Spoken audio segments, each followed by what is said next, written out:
Assalamualaikum warahmatullahi wabarakatuh. Innal hamdalillah nahmaduhu wa nasta'inuhu wa nastaghfiruh wa na'udzu billahi min syururi anfusina wa min sayyiati a'malina. May yahdihillahu fala mudhillalah wa may yudlil fala hadiyalah. Ashhadu an la ilaha illallah wa ashhadu anna Muhammadan abduhu wa rasuluh la nabiyya ba'dah. Allahumma salli wa sallim ala nabiyyina Muhammad sallallahu alaihi wasallam wa ala alihi wa sahbihi wa man sara ala nahjihi ila yaumiddin. Amma ba'd. Ayo ikhwah, kita lanjutkan kajian akhlak masih tentang jaza', jim, za dan ain yang artinya mengeluh atau ngeromet. Bismillahirrahmanirrahim. Aqwalus salaf wal ulama fil jaza'. Pendapat salaf, generasi salaf dan ulama tentang jaza'. Qala Muhammad ibnu Ka'ab al-Qurdi, al-jaza' qaulus sayyi wa dhannus sayyi. Kata beliau, komponen dari jaza' itu dua. Ucapan buruk, ya, perkataan buruk, dan sangkaan buruk. Buruk sangka atau prasangka. Prasangka dan ucapan buruk. Qala Ali bin Abi Thalib radhiyallahu an lil Ash'ath bin Qais. Ali bin Abi Thalib berkata kepada Ash'ath bin Qais, innaka in sabarta. Sesungguhnya jika engkau sabar, jara alaikal qalam wa anta ma'jur. Maka kolam mengalir, maksudnya pena, ya, pena yang sudah menjadi catatan takdir akan berlaku. Sementara Anda dibalas. Jadi kalau Anda mendapati sesuatu, lalu dihadapi dengan sabar, maka itulah takdir. Tapi Anda dapat pahala. Wa in jaza'ta jara 'alaikal qalam wa anta ma'zur. Sementara kalau Anda mengeluh, takdir tetap berjalan. Takdir berjalan sementara Anda berdosa. Ya, jadi takdir itu nggak bisa dihindari. Jadi kita kalau menghadapi kesulitan terutama, sebenarnya takdir itu bukan kesulitan saja. Senang, suka itu takdir. Tapi sering kita mengeluh karena susah, sengsara. Kalau lagi senang nggak inget. Tapi kalau susah kita ngeluh. Nah, kalau kita senang bersyukur, dapat pahala. Kalau kita nggak senang, ya susah, kita bersabar, dapat pahala. Kalau kita lagi susah, nggak bersabar, tetap aja takdir akan tetap berjalan, cuma berdosa. Jadi artinya kesulitan itu, kesengsaraan itu tidak bisa hilang dengan mengeluh. Dengan mengeluh saja nggak bisa hilang. Nah, yang kita harus lakukan adalah solusi. Jadi kebanyakan orang berputar-putar di situ. Kenapa ya bisa begini? Kenapa ya bisa begini? Waduh, kok begini amat? Gitu ngeluh aja. Yang kita bisa lakukan, keluhan itu tidak akan merubah takdir. Singkatnya gitu. Dari Hasan, qala, lama hadarat Salman al-wafat baka. Saat Salman menghadapi sekarat, beliau menangis. Faqila lahu ma yabkika ya Aba Abdillah wa anta sahibu Rasulillahi sallallahu alaihi wasallam. Apa yang membuat Anda menangis, wahai Aba Abdillah? Anda kan sahabat Rasulullah, kok nangis? Beliau jawab, qala ma abki jaza'an 'anid dunya. Saya bukan menangisi dunia. Walakinna ahidaila ahdan fatarakna ahdahu. Tetapi aku memikirkan janji Allah. Janjiku kepada Allah. Ahidailaina alla yakuna bulqah ahaduna minad dunya kazadir raqib. Allah meminta kita, ya, supaya kita pulang ke akhirat dapat membawa bekal. Ya, singkatnya Salman ini mengeluh, bekal saya kurang banget ini. Kata Rasulullah, kita hidup di dunia ini kazadir raqib, seperti orang yang melintas. Ya, jadi seperti stasiun, terminal, kan bukan untuk tempat mukim itu. Pelabuhan, kan tempat singgah. Ya, terminal itu bukan tempat kita diam, singgah sementara. Itulah dunia. Nanti kita akan meninggalkan tempat itu. Nah, diminta oleh Rasulullah membawa bekal yang banyak. Namanya berjalan, itu kan. Kalau kita di rumah, nggak perlu nyangu, nggak apa-apa. Tapi kalau kita perjalanan, butuh sangu, butuh bekal. Nah, itulah kita di dunia. Ketika pulang akhirat, kalau di dunia, yang paling menentukan itu wawasan dan harta. Wawasan dan harta. Jadi ada orang yang punya harta tapi nggak punya wawasan, ya, dia juga hidupnya susah. Jadi punya harta banyak buat apa gitu ya? Dianggapnya sama dengan pasir, kumpulin aja nggak dipakai. Harus punya wawasan. Artinya gini, kita punya uang banyak, kita punya harta. Kalau kita punya wawasan, kita akan pilih pendidikan yang terbaik buat anak kita. Hampir mustahil untuk mendapatkan pendidikan baik, harganya murah, itu hampir mustahil. Ya. Cari pendidikan yang bagus tapi yang murah, kayaknya mustahil. Karena pendidikan harus mahal, ilmu itu mahal. Kalaupun kita dapati murah karena subsidi. Jadi aslinya belanjanya terus banyak. Itu yang saya rasakan ya, menjadi guru. Karena kita menganggap ilmu itu murah, maka fenomenanya begini. Ada papan tulis, nggak ada spidol. Ada spidol, papan tulisnya nggak ada. Ada spidol, ada papan tulis, gurunya nggak masuk. Begitu akhirnya. Ada papan tulis, ada spidol, ya, ada guru, muridnya nggak punya wawasan, nggak punya buku. Jadi nggak lengkap. Jadi pendidikan itu kita bisa dapat kalau lengkap. Nah, dalam hal mencari ilmu, semangat ajaran Islam itu menurut saya sudah mantap, pol sekali, nggak tanggung-tanggung. Islam mencanangkan belajar itu seumur hidup. Ya, karena orang belajar nggak bisa disalahkan. Contohnya kan orang belajar mobil, belakangnya ada tulisannya belajar. Harusnya ke sana, dia ke sini. Belok kiri, sennya kanan. Ya namanya belajar Pak saya. Nggak bisa disalahin. Ya, makanya kun aliman au muta'aliman. Jadilah guru atau jadilah pembelajar. Khairun nas, sebaik-baik manusia man ta'alamal Qur'an wa 'allamah. Adalah orang yang belajar Al-Quran dan mengajarkan. Belajar ngajar, belajar ngajar. Kita diminta seumur hidup begitu. Nah tentunya pada titik tertentu dipanen dong. Ya kan? Mau belajar terus-terusan pasti kan ada hasilnya lah. Gak mungkin orang nanam gak ada hasilnya. Ada hasilnya. Jadi orang Islam tuh rata-rata di usia 40 itu sudah gelarnya dokter-dokter, setara dengan dokter. Karena belajar dari kecil.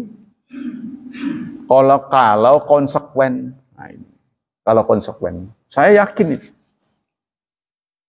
Ya, kalau apa yang terjadi kemudian, yang terjadi apa? Karena kita nggak sungguh-sungguh dalam belajar. Bahasa Arab dipelajari terus di pesantren, ngomong nggak bisa kayak saya, gelagapan.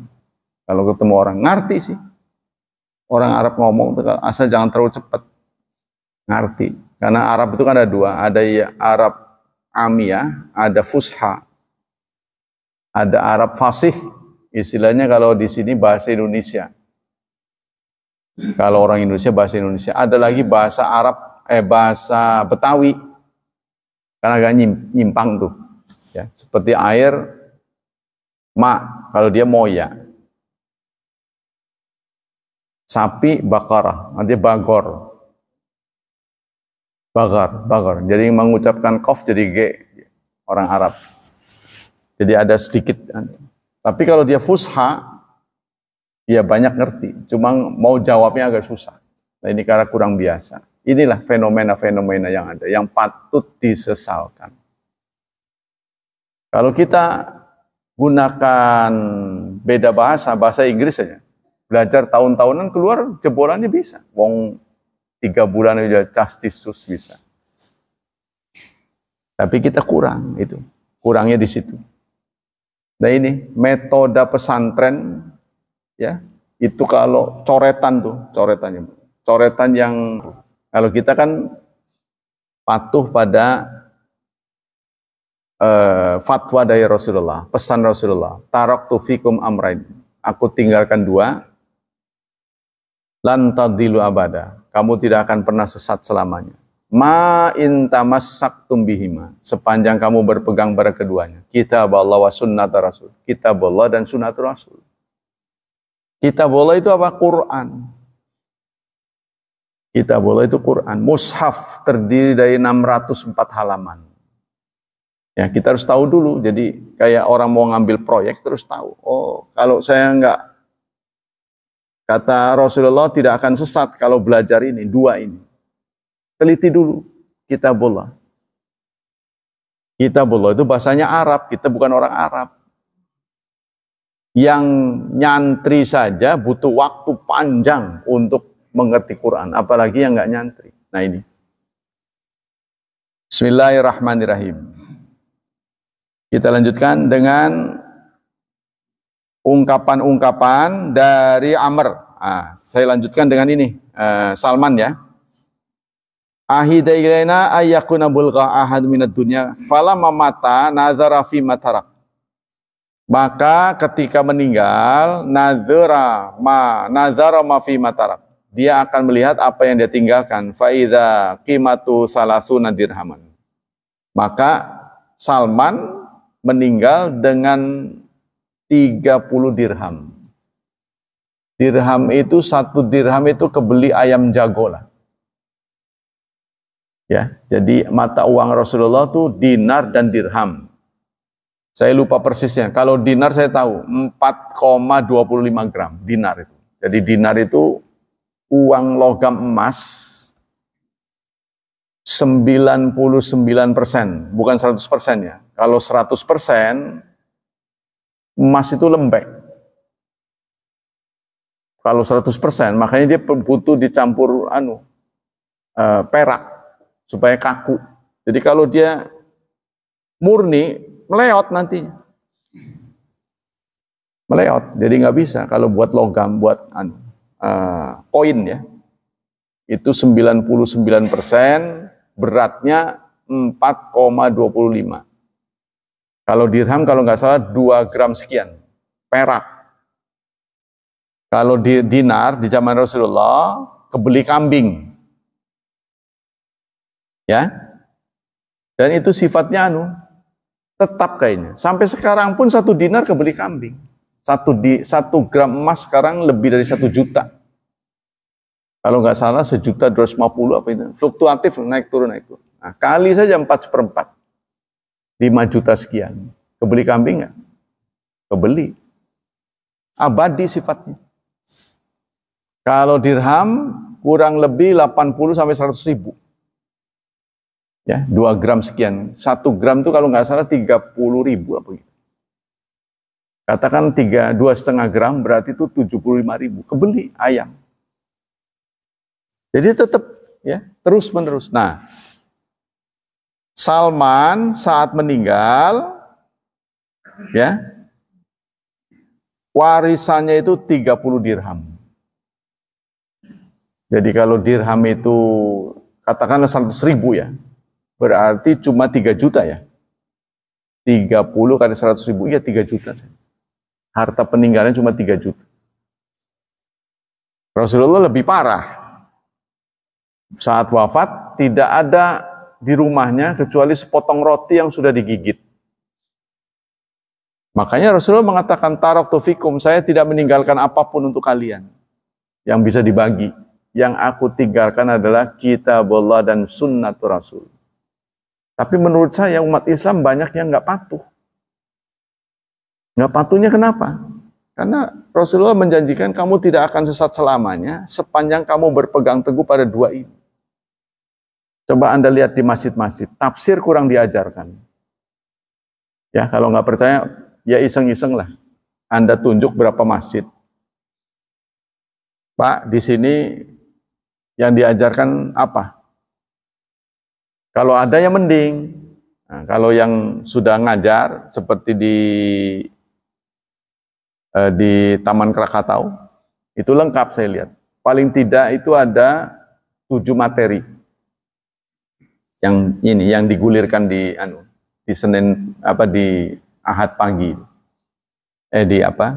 Subuh. Ya, itu semuanya ada 7 materi minus bahasa Arab. Bahasa Arab malam Jumat. Yaitu apa? Pertama tafsir. Yang kedua hadis. Ya, Quran dan hadis. Ilmu tentang Quran namanya tafsir. Ilmu hadis, nah itu yang di hari Rabu ya. Jamil al-Jami' al-Kamil. Kemudian yang kedua hadis, yang ketiga akidah. Hari Jumat.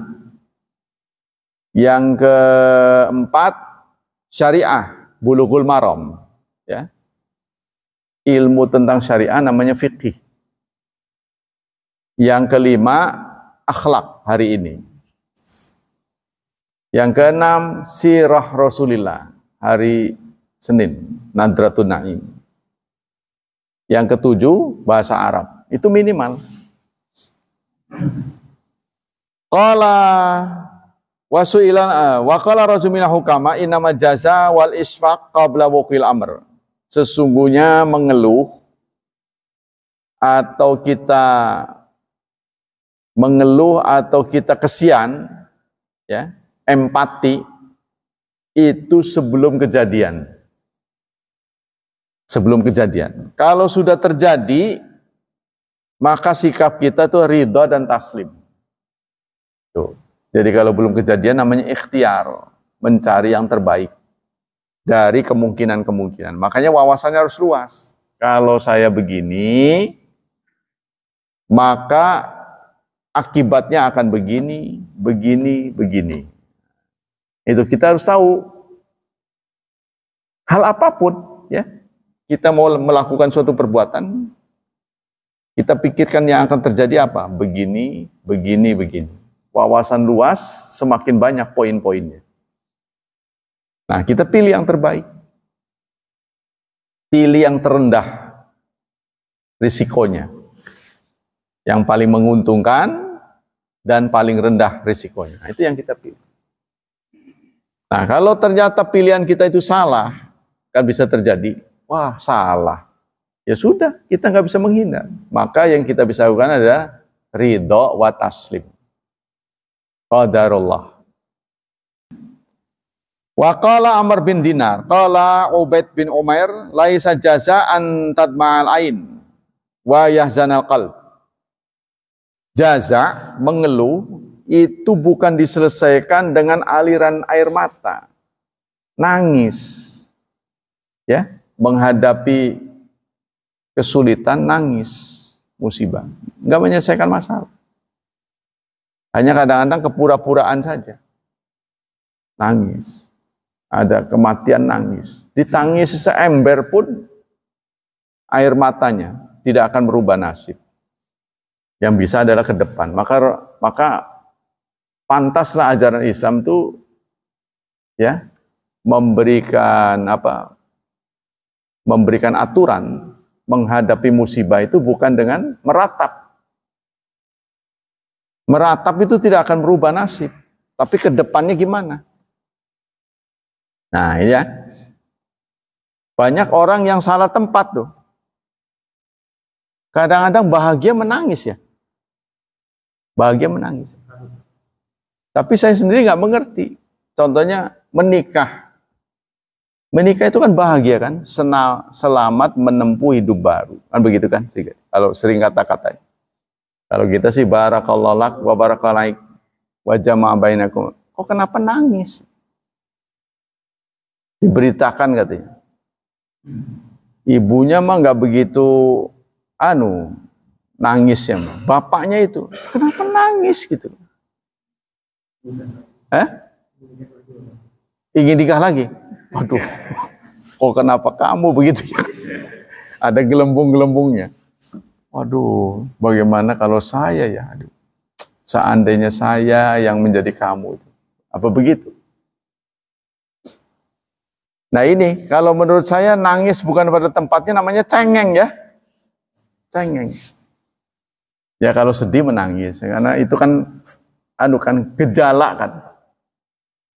Gejala. Orang suasana hatinya senang, senang, tertawa, senyum. Itu kan gejala. Atau suasana hatinya lagi nggak nyaman, dia kecewa, kesel, merengut, menangis. Tapi ada ya tadi itu, suasana bahagia, nangis. Kenapa gitu?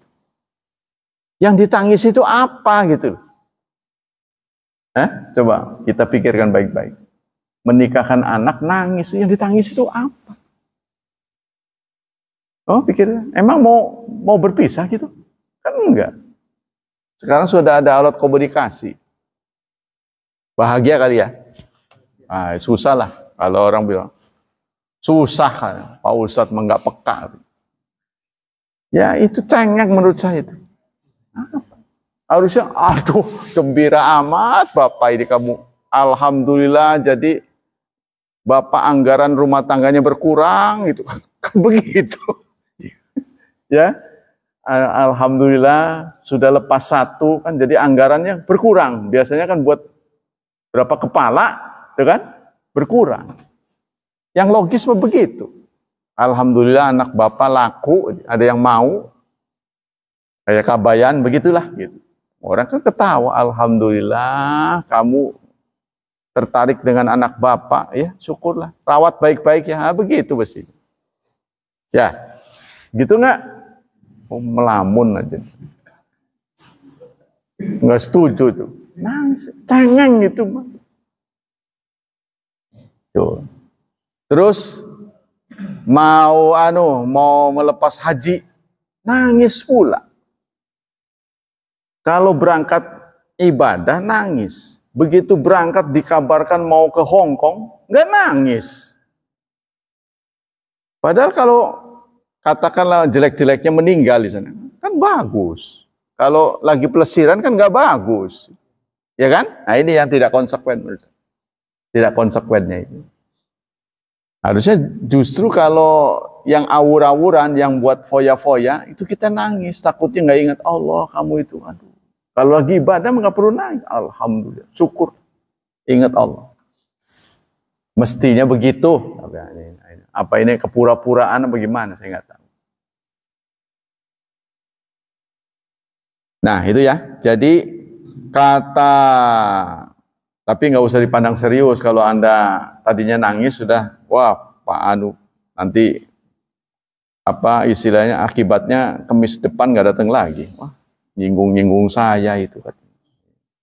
Nggak usah itu. Saya nggak tahu Anda nangis apa enggak. Karena ada begitu, saya nyinggung utang, pas dia punya utang, nggak datang lagi, dikirain nyinggung. Mana saya tahu.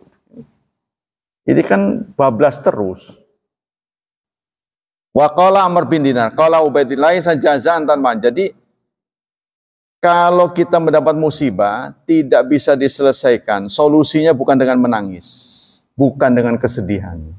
Walakin jaza qaulu sayy wa dzanu sayy.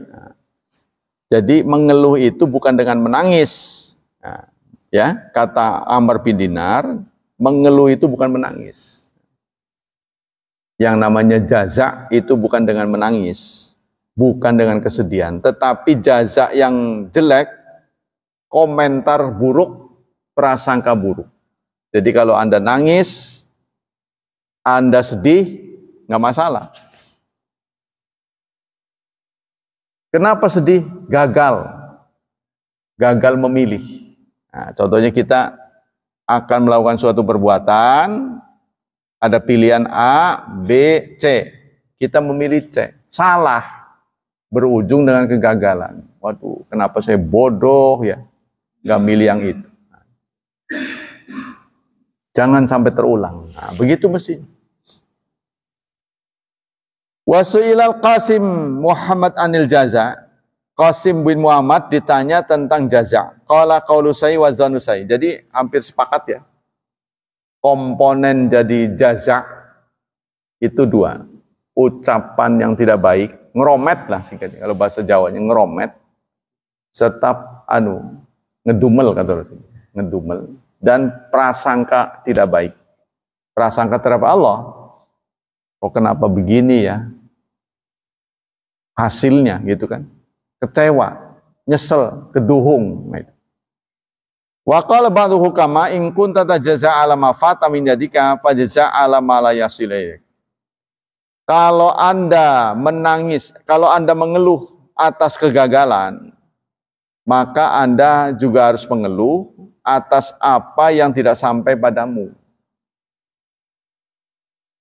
Ya, kata Ba'dul hukama, sebagian orang bijak. Jadi yang gagal Anda tangisi. Tapi Anda yang belum capai nggak ditangisi. Yang belum dicapai. Jadi begini maksudnya. Kebanyakan gagal itu saya setuju dengan definisi yang disampaikan oleh Pak B.J. Habibie. Gagal itu adalah kalau orang berhenti mencoba. Gagal katanya. Berhenti mencoba. Nah, kebanyakan umat Islam kalah dengan umat lain karena dia cepat putus asa. Ya, trial error. Males sudah berapa kali, wah gagal saya. Tapi kita dihadapkan pada umur juga ya. Jadi trial error. Dalam Quran ada begini. Ala innahum humus sufaha walakin la ya'lamun. Ingatlah, mereka lah yang sufaha. Allah menyatakan orang-orang munafik itulah yang sufaha. Mereka sufaha itu karena tidak berilmu. Jadi menurut saya ayat ini ingin menyampaikan kepada kita, orang bodoh adalah orang yang berhenti belajar. Gitu. Singkatnya gitu. Orang yang berhenti ngaji itulah bodoh. Sebab dia akan mandek. Akan dibalap sama yang lain. Kan kita hidup ini sebenarnya mencari kemajuan. Ya, kemajuan demi kemajuan terus. Umur kita dipakai untuk ngulik lah kalau bahasa sini. Ngulik terus saja. Berusaha mencari yang terbaik. Memperbaiki kualitas hidup kita. Martabat hidup kita. Sudah banyak temuan-temuan ya, di luar sana. Tapi masalah akhirat juga kita harus lakukan temuan-temuan baru. Supaya nanti di titik tertentu. Contoh ya. Saya beri contoh. Ada seseorang. Kalau menurut saya ini faktor gagal faham. Ada seseorang ayahandanya meninggal. Contoh ini. Lalu dia mempublikasikan di WA. Inna lillahi wa inna ilaihi raji'un. Telah meninggal ayahanda kami. Bla bla bla bla bla namanya. Saya tidak sebut ya. Di rentetan terakhir. Lahir tanggal sekian. Biasalah keterangan. Insya Allah husnul khatimah. Ini menurut saya ungkapan yang salah. Sesuatu yang tidak bisa ditentukan oleh kita, itu harusnya pakai semoga. Ya, di zaman Rasulullah, pernah seorang sahabiah ya, seorang perempuan, Saya kurang ingat siapa yang meninggal gitu. Dia datang, keluarganya lah. Orang ini husnul khatimah. Di depan Rasulullah. Mengatakan begitu. Kok kamu bisa tahu? Husnul khatimah. Dari mana? Tapi kalau dia mengucapkan semoga. Nah, kalau insya Allah kita itu mencenderung pasti. Insya Allah husnul khatimah. Kok bisa tahu? Husnul khatimah. Paham belum ini? Jadi kata-kata insya Allah itu kan artinya sudah memberi nilai kan? Sudah belum? Kayaknya sudah kalau menurut saya. Contohnya ayahanda kami meninggal. Insya Allah husnul khatimah. Kayaknya yakin benar husnul khatimah. Tidak boleh. Walaupun kita menginginkan. Karena itu bukan zona kita. Nah, kita ini yang jadi was-was saudara. Jadi husnul atau tidak husnulnya seseorang, khatimah pungkasannya, itu Allah yang punya kendali. Mudah-mudahan sih kita begitu. Kepada kita juga kita berdoa mudah-mudahan begitu, karena angel. Kata orang gampang mengucapkan la ilaha illallah. Iya kalau lagi waras. Kalau lagi sakit mah ingatnya kemana-mana. Ya. Itu berdasarkan survei berapa itu Pak? 70 ya? 7 ya? Dari 10.000. Dari 10.000 apa dari 1.000? Dari 1.000 ya? Dari 1.000 orang, cuma 70 yang berhasil mengucapkan. Ini survei dari rumah sakit Islam ya? Rumah sakit Islam seluruh Indonesia. Nah, mungkin dia nyatet. Jadi dari 1.000 yang meninggal, secara nyata ya, cuma 70 yang berhasil mengucapkan la ilaha illallah di akhir ucapannya. Tuh, survei itu berarti valid. Ya, kita harus waspada kan? Mudah-mudahan kita termasuk yang bisa. Nah, bisa mengucapkannya. Ya sama dengan orang punya jurus lah. Atlet. Begitulah ada musuh malah nggak keluar pisang. Belajar. Ya kan? Belajar puluhan tahun. Begitu wayahnya dipakai malah nggak kepake. Lupa semua. Panik karena panik. Nah itu jadi ketenangan batin itu saudara yang dimiliki oleh Islam. Tatmainul qulub. Ketenangan batin. Menghadapi segala sesuatu jangan panik. Karena panik mendapat masalah. Menambah masalah. Ya, panik menambah masalah. Makanya di dunia kesehatan tuh dipakai, jangan panik. Wasuila qasam sudah ya. Wa qala ba'duhum wa qala Ibnu Samak al-musibah wahidat. Nah, musibah itu cuma sekali. Fa in jaza'a sahiba fa huma itsani. Orang kena musibah nilainya -1. -1. Kalau dia ngeluh jadi 2. Tambah. Ya, tambah minnya. Jadi kalau kita kena musibah, yang benar adalah kita bersabar, cari jalan keluar. Solusinya, bukan mikirin musibahnya aja. Contohnya sudah terjadi ujian gagal. Sudah kita giat ke depan. Jangan ditangisi terus. Buat apa? Ke depan harus lebih baik. Yakni faktul musibah fakta thawab. Nah, karena orang yang kena musibah tidak bersabar, dia mengeluh kehilangan pahala. Musibahnya enggak hilang, pahalanya hilang. Jadi double, ya. Jadi ini memang orang Islam ini diajarkan tahan banting. Cukup berhasil, Pak Syafi'i. Di dunia Islam ini jarang kita dengar orang bunuh diri. Ya kan? Itu cukup berhasil, ulama-ulama menyampaikan. Sebab bunuh diri tidak menyelesaikan masalah. Utang contohnya, bunuh diri. Kan tetap aja belum bayar. Terus apa yang kita lakukan? Kalau kita utang nggak kebayar, ya sudah datang kepada yang utangi, berjanji akan membayarnya. Untuk apa istilahnya, membangun niat baik, kita cicil. Kan tadi kita berjanji contohnya akan bayar 1 juta sebulan. Ternyata kita sendiri terpuruk di luar perkiraan, bangkrut. Ya sudah, berapa kemampuan Anda bayar. Jangan enggak. Nah ini ada niat baik. Niat baik. Kita sepakati kalau 1 juta nggak bisa saya. Gimana kalau 200? Tapi insya Allah sampai lunas. Nah, kita stick. Nah itu ya, jadi punya niat baik. Atau kalau sama kalian nggak bisa, udah kita ngerewangi apa gitu, dibayar berapa gitu. Bukan? Karena jaga diri bagian dari perintah Allah Subhanahu wa taala, yaitu ku anfusakum wa ahlikum nara. Meskipun itu kita minta jaga dari neraka, tapi neraka di dunia ini simbolis. Sesuatu yang membuat Anda celaka itu neraka. Di sana mah tetap ada.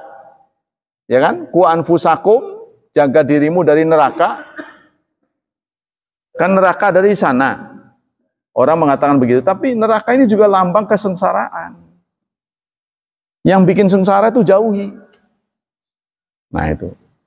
Karena memang makanan, saya pikir-pikir memang semua yang saya makan itu rata-rata manis. Jadi ini masyarakat yang nggak tahu apa manis. Nanti dikasih, tahu-tahu murid ngasih kopi manis, teh manis, udah manis semua. Makan nasi manis, terus nanti dikasih lagi cemilannya manis. Wah manis kabel, pantesan gulanya penuh. Jadi kita harus menjaga diri. Itulah yang namanya wara' dan zuhud. Wara' itu menjaga dari yang halal, cari yang halal daripada yang haram. Kalau zuhud, membatasi. Nah, jangan berlebihan zuhud itu. Ya, jadi kalau wara' ada 2 istilah, wara' dan zuhud dalam akhlak ini. Kalau wara' kita dihadapkan pada halal dan haram. Kita milih yang halal, itu wara'. Kalau zuhud, kita dihadapkan pada halal dan halal. Ya, di depan kita halal. Tapi kita membatasi wis lah oke lah. Itu. Jadi prinsipnya dalam dunia kedokteran disebutkan gizi seimbang. Gizi seimbang deh. Ya kan? Dalam Quran juga ada sama. Diminta wazinu bil qistasil mustaqim. Kita diminta untuk berimbang. Jadi musibah itu kalau dikeluhkan maka bertambah. Tuh. Akan bertambah. Qala Mansur bin Ammar, man jaza'a min asaibid dunya tahawalat musibatu fid dini. Barang siapa yang mengeluh karena musibah, maka musibah itu akan merembet ke agamanya. Saya selama hidup pernah mendengar sekali orang ngeluh. Dia ngomong begini, lu kerasa nggak sih dagang ini sepi? Iya. Padahal saya itu sholatnya tampil. Sholat udah tampil, berjemaah. Dan Allah yang maha tahu itu, mustahil nggak tahu dagang saya sepi. Tahulah, kenapa nggak dibikin rame? Tuh, dia ngomong begitu. Lama-lama gua tinggalin juga nih. Maka saya langsung ngomong, ngebatin, setan ada di depan saya ini. Saya pernah ngalami itu, satu. Yang kedua, muslim lagi. Kalau bukan muslim saya nggak ada masalah. Muslim lagi. Beruntung kamu udah Islam. Kalau orang Islam nggak perlu sholat, dijamin surga. Saya bilang setan lagi. Setan kedua. Setan kok bisa masuk ke tubuh orang ini bentuknya. Wala tattabi'u khutuwati syaitan. Jangan kau ikuti langkah-langkah setan. Kalau seumur hidup nggak pernah ngelihat setan, ya Allah apa gunanya ayat ini? Kan gitu kan?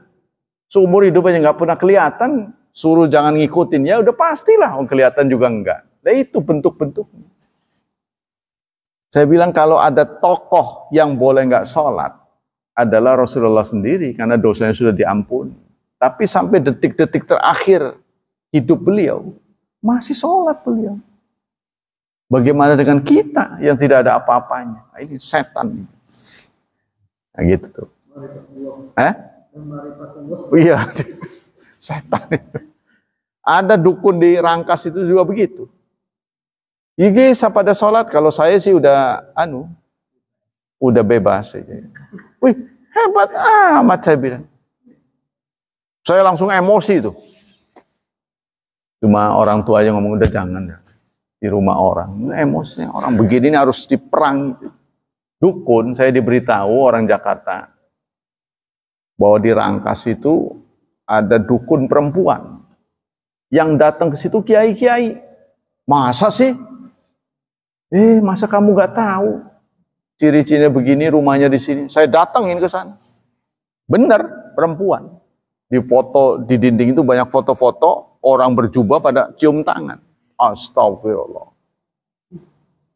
Ya soal kiai kan nggak bisa diuji dengan penampilan kan? Penampilan kiai tapi dalamnya kan belum tentu kan? Maka itu saya wawancara. Wayanya sholat asar datang, saya minta izin sholat. Ya guys, pada sholat kalau ibu sih udah nggak sholat kan, udah bebas. Astagfirullah. Iblis ini mah. Setan ini. Saya sampai ngomong, yuk nantang baca kitab yuk. Saya pengen tahu bisa baca Quran enggak. Takutnya nggak bisa, nggak ngerti. Nanti saya akan jelaskan tafsir. Tapi orang tua malah jangan. Tuh. Qala Mansur bin Ammar, jadi barang siapa ya ini ya, jadi gara-gara dunia merembet ke akhirat. Nah, sering terjadi begitu. Karena kita jualannya sepi, jadi jarang mampir ke masjid. Nah ini urusan Allah berkaitan dengan urusan dunia. Nah ini kita diminta jangan begitu. Dalam Quran ada fa'amal insan idza mabtalahu rabbuhu. Adapun manusia ketika diuji oleh Tuhannya, fa'akramahu, dibuat senang, fayaqulu, dia akan berkata Rabbi akraman, Tuhan sudah memuliakan aku. Wa amma idza mabtalahu, namun ketika mendapat musibah, faqadara alai rizqahu, disempitkan rizkinya, fayaqulu Rabbi, dia berkata ahanan, Tuhan telah menghina saya. Allah membantah, kalla, jangan begitu. Itu pendapatmu salah, nggak ada kaitan dengan itu. Kalau kau mau dapat rezeki, ya kuncinya adalah ilmu, karena dunia ini simbolnya ilmu. Kalau akhirat iman. Kalau nggak punya ilmu, imanmu tinggi nggak ada gunanya. Contohnya kita terus berzikir pengen laku ya nggak bisa. Perbaiki servisnya, ya kan? Perbaiki apa yang kurang pada dirimu. Pasti akan laku. Wallahu a'lam bishawab. Semoga Allah melimpahkan pahala yang berlipat ganda untuk kajian kita. Semoga Allah tetap berkenan melindungi dan menyelamatkan kita dari wabah dan fitnah. Dan semoga Allah mencerahkan masa depan anak kita, memudahkan mereka, memberkahi mereka, serta menakdirkan mereka menjadi hamba Allah yang saleh dan salihat. Subhanakallah wa bihamdika, asyhadu an la ilaha illa anta astaghfiruka wa atubu ilaik. Wassalamualaikum warahmatullahi wabarakatuh.